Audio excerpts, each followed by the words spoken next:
Going on to the next section, books and records and privacy requirements. 1 to 2 questions on this section. We're going to talk about the record-keeping requirements here. So we have lifetime records, 6-year records, 3-year records, and 4-year records. We're going to have to go through all 4 of those categories, starting with lifetime records. Now, when a broker-dealer forms, and it's generally going to be a corporation, they're going to have all sorts of paperwork involved with that. Corporate charter, books, organizational documentation, stock records, all of those things have to be recorded, and those are lifetime records. They have to be kept for the life of that corporation.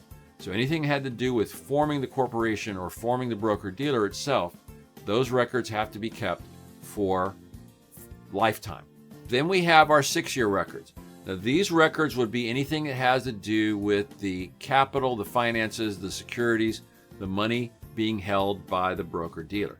So we have the trade blotters, which is our daily transaction list. We have the general ledger, which is a profit and loss or a record of the assets and liabilities, which would be updated monthly. We have the stock record, which is a list of all the securities held by the firm, updated daily. We have the customer's ledgers, which is the customer's statements, and those are updated daily. And then we have the customer account records, which is the records of new accounts that are set up for clients. All of these things have to be kept for 6 years.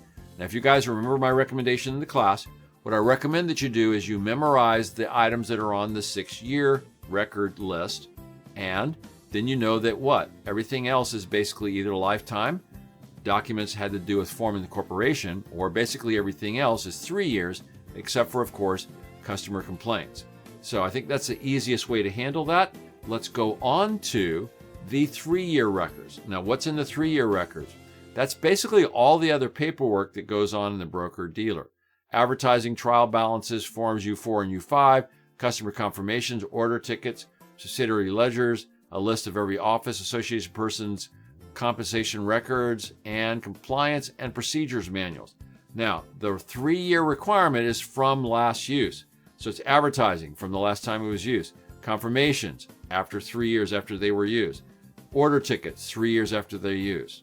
And then we have the 4-year item, which, as we mentioned just now, was customer complaints. That's the odd duck. Customer complaints have to be kept for 4 years.